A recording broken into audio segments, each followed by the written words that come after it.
প্ৰথমতে কওঁ যে এখন আদৰ্শ গাঁৱত এটা আদৰ্শ কৰ্মত আজি উপস্থিত থাকিবলৈ পাই নিজকে গৌৰৱান্বিত অনুভৱ কৰিছোঁ। নামতি চাৰিআলিৰ যিখন গণক আদৰ্শ গাঁও তাৰ যিসকল যুৱ সমাজ, এই যুৱ সমাজখনে বিগত প্ৰায় ৩-৪টা বছৰ ধাৰাবাহিকভাৱে ক্ৰীড়াৰ জৰিয়তে এটা সাংঘাতিক ধৰণৰ একাত্ম পৰিৱেশ ইয়াত গঢ়ি তুলিছে। সকলো জাতি ধৰ্ম বৰ্ণ নিৰ্বিশেষক লৈ এই অঞ্চলৰ লোকে প্ৰাইজ মানি দিবানৈশ এখন টেনিছ বল ক্ৰিকেট প্ৰতিযোগিতাত লৈ এটা সাংঘাতিক ধৰণৰ সুন্দৰ উত্তম পৰিৱেশ ইয়াত নিৰ্মাণ কৰিছে। ভিন্ন প্ৰান্তৰ লোকে ইতিমধ্যে তেওঁলোকৰ এই কৰ্মক নমস্কাৰ কৰিবলৈ লৈছে এইবাবে যে তেওঁলোকে খেলখনৰ যোগেদি এই গোটেই ইয়াত এটা ক্ৰীড়াসুলভ পৰিৱেশ ইয়াত নিৰ্মাণ কৰিছে। আৰু এই যিটো পৰিৱেশ, এই পৰিৱেশটোত উপস্থিত থাকিবলৈ পাই আজি মই নিজকে ধন্য মানিছোঁ। কোৱা হয় যে ৰাজনীতিয়ে সমাজ ভাঙে আৰু ক্ৰীড়া বা সংস্কৃতিয়ে সদায় সমাজ গঢ়ে, আৰু ইয়াত সমাজ গঢ়া এক আদৰ্শৱান পৰিৱেশ এই গণক আদৰ্শ গাঁও যুৱ সমাজে ইয়াত গঢ়ি তুলিছে। গতিকে মই তেওঁলোকক ধন্যবাদ জনাইছোঁ।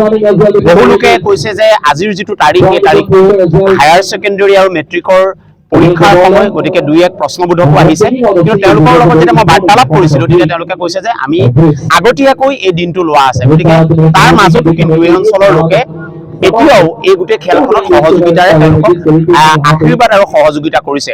মই চূড়ান্ত খেলত যি দুটা দল উপস্থিত হৈছে, দুয়োটা দলৰ খেলুৱৈসকলক মই ধন্যবাদ জনাইছোঁ, শুভেচ্ছা জনাইছোঁ, আৰু আটাইতকৈ মই নমন কৰিছোঁ গণক আদৰ্শ গাঁও যুৱ সমাজৰ এই আদৰ্শ কৰ্মটো।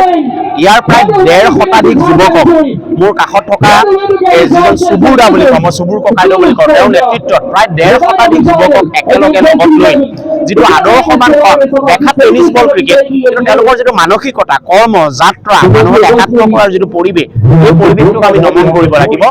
আৰু ইয়াত আজি এজন অতিথি হিচাপে উপস্থিত থাকিবলৈ পাই খেল দৰ্শন কৰা নহয়, এটা শক্তিশালী মেছেজ দিয়া এটা বলিষ্ঠ পৰিৱেশত উপস্থিত থাকিবলৈ পাই নিজকে প্ৰাউড অনুভৱ কৰিছোঁ।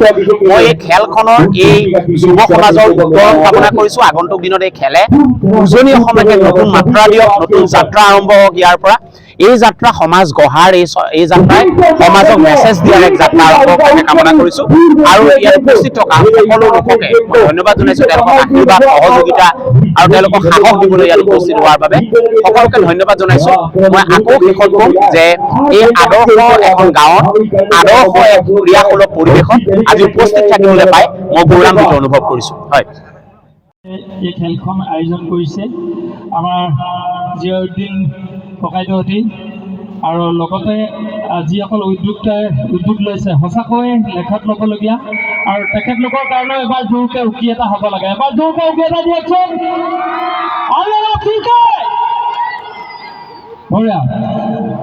যিমানবিলাক স্থানীয় ৰাইজ আছে সকলোৰে কাৰণে এবাৰ হাত চাপৰি এটা লাগে। এবাৰ